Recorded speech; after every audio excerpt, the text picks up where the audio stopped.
Hello, എന്താ അബി? എന്തു പറ്റി? ആ, രാവിലെ നമ്മൾ കണ്ടതല്ലേ? എന്താ സംഭവിച്ചത്? എങ്ങനെ?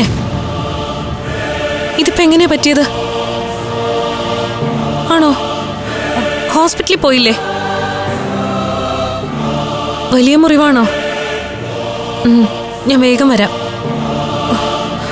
എന്താ ചേച്ചി? അബിയുടെ ബൈക്ക് ആക്സിഡന്റ് ആയി, വീണ് മുറിവെന്തോ പറ്റിയിട്ടുണ്ട്. എന്നിട്ട് ഹോസ്പിറ്റലിൽ പോയില്ലേ? ഞാൻ വിളിച്ചു പറയണോ? ഹോസ്പിറ്റലിൽ പോയെന്നാ പറഞ്ഞത്. എന്നെ ഒന്ന് കാണണമെന്ന് പറഞ്ഞു.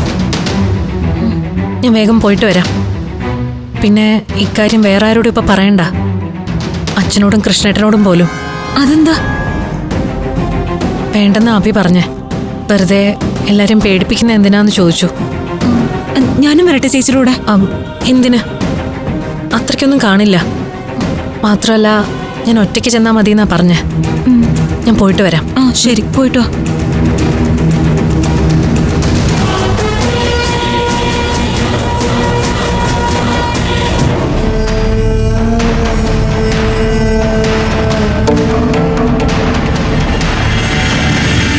അഭിയോട് ഞാൻ എപ്പോഴും പറയുന്നതാ ബൈക്ക് ഓടിക്കുമ്പോൾ സൂക്ഷിക്കണം എന്ന്. അതെങ്ങനെയാ? സ്വന്തം കാര്യം വരുമ്പോ ഒരു ശ്രദ്ധയില്ലല്ലോ. അതെ, കുറ്റം പറയാനും ഉപദേശിക്കാനുമല്ല തന്നെ കാണണമെന്ന് പറഞ്ഞു. അത് അമ്മയും അച്ഛനും ഇഷ്ടംപോലെ ചെയ്തു കഴിഞ്ഞു. എനിക്ക് പറയാനുള്ളത് വേറെ ചില കാര്യങ്ങളാണ്. കുട്ടികളോട് ഒന്ന് സൂക്ഷിക്കാൻ പറ, പ്രത്യേകിച്ച് അഖിലയോടും അനഘയോടും. എന്താ കാര്യം? അത് കല്യാണമൊക്കെ നിശ്ചയിച്ചു വെച്ചിരിക്കുകയല്ലേ, പുറത്തുള്ള കറക്കമൊക്കെ അധികം വേണ്ടെന്ന് പറ.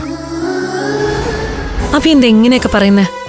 ആക്സിഡന്റ് പറ്റി എന്നൊന്ന് കാണണമെന്ന് പറഞ്ഞിട്ട് ഇതിപ്പോ അനഘയുടെ അഖിലയുടെയും കാര്യം പറയുന്നത് എന്താ? അതൊരു ആക്സിഡന്റ് ആയിരുന്നില്ല. പിന്നെ? കലാവതിയും മഹേന്ദ്രനും കൂടി മനഃപൂർവ്വം വണ്ടി ഇടിച്ചിട്ടതാ.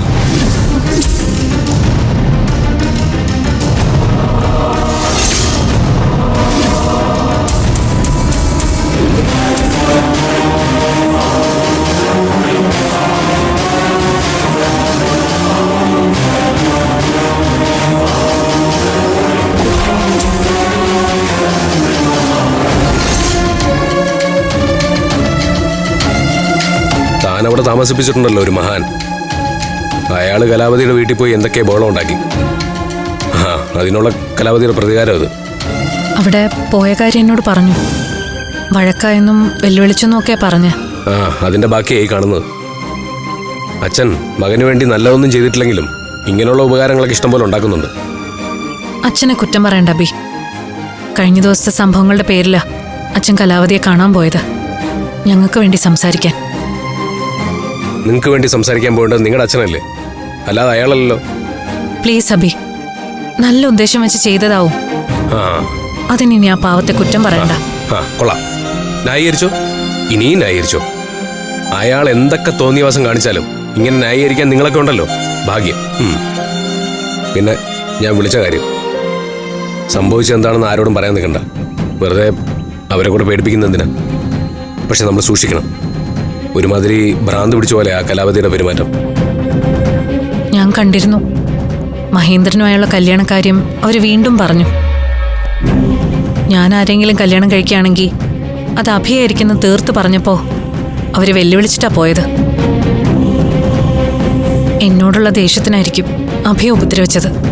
ഭ്രാന്ത് വന്നാ പിന്നെ ഇങ്ങനെ ചെയ്യാവുന്നൊന്നുമില്ലല്ലോ, അവരെന്തും ചെയ്യും. എന്തായാലും നമ്മൾ സൂക്ഷിക്കുക എന്നുള്ളതേ ഉള്ളൂ. എന്താ അഭി ഇങ്ങനെ? ഇത്രമാത്രം വൈരാഗ്യം ഉണ്ടാവാൻ ഞാൻ എന്താ ചെയ്തേ? എന്നോടുള്ള വാശിക്ക് ആരാധ്യ ആതിര്യം തട്ടിക്കൊണ്ടുപോയി. ദിവ്യപ്രഭയെ കൊണ്ട് കേസ് കൊടുപ്പിച്ചു.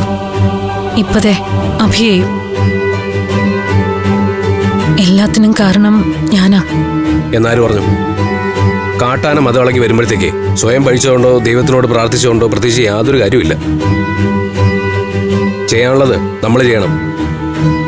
അതെന്താണെന്ന് എനിക്കറിയാം. തൽക്കാലം ഞാൻ പറഞ്ഞത് താൻ മനസ്സിൽ വെച്ചേക്ക്, ആരോടും പറയാൻ നിൽക്കണ്ട.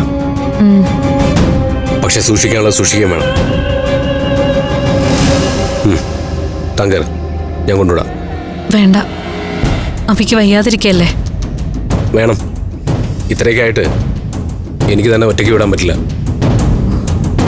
ഞാൻ കൊണ്ടാകാം. ഫ്ലവേഴ്സ് സ്മാർട്ട് ഷോ ശനി ഞായർ ദിവസങ്ങളിൽ രാത്രി 9:30 ഫ്ലവേഴ്സിൽ.